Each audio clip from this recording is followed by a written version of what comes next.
ஈரானில் உள்ள பல்வேறு இலக்குகளை குறிவைத்து அமெரிக்கா மீண்டும் தாக்குதல் நடத்தியதை அடுத்து மத்திய கிழக்கு பகுதிகளை நரகமாக மாற்றுவோம் என ஈரான் மிரட்டல் விடுத்துள்ளது. அமெரிக்காவுக்கும் ஈரானுக்கும் கூடிய விரைவில் அமைதி ஒப்பந்தம் எட்டப்படும் என்று எதிர்பார்க்கப்பட்ட நிலையில் தொடர்ந்து இரண்டாவது நாளாக ஈரானில் உள்ள பல்வேறு இலக்குகள் மீது அமெரிக்கா தாக்குதல் தொடுத்து வருகிறது. அமெரிக்க மத்திய கட்டளை மையம் வெளியிட்டுள்ள அறிக்கையில் ஈரானின் ராணுவ கண்காணிப்பு திறன்கள், தகவல் தொடர்பு அமைப்புகள் மற்றும் வான் பாதுகாப்பு தளங்கள் இலக்கு வைக்கப்பட்டதாக குறிப்பிடப்பட்டுள்ளது. அமெரிக்காவுக்கு பதிலடி கொடுக்கும் விதமாக பாலிஸ்டிக் ஏவுகணைகளை கொண்டு ஜோர்டான், குவைத் மற்றும் பஹ்ரைனில் உள்ள அமெரிக்க தளங்கள் மீது ஈரான் தாக்குதல் தொடுத்ததாக தகவல் வெளியாகியுள்ளது. இதன் எதிரொலியாக குவைத் தனது வான்வெளியை மூடியுள்ளது. அமெரிக்காவின் சில போர் விமானங்களையும் சுட்டு வீழ்த்தியதாக ஈரான் கூறுகிறது.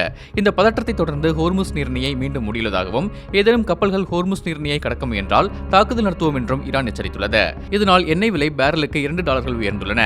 மேலும் ஹோர்முஸ் நீரிணை பாதுகாப்பற்றதாக மாற்றப்பட்டால் மத்திய கிழக்கு பிராந்தியத்தையே ஈரான் நரகமாக மாற்றக்கூடும் என்று ஈரானின் மூத்த ராணுவ அதிகாரி ஒருவர் எச்சரித்துள்ளதாக சர்வதேச ஊடகங்கள் தெரிவித்துள்ளன. இதனிடையே விதிகளை மீறியதாக கூறி 24 இந்தியர்களுடன் எண்ணெய் ஏற்றிச் சென்ற கப்பல் மீது அமெரிக்க தாக்குதல் நடத்தியதற்கு இந்தியா கண்டனம் தெரிவித்துள்ளது.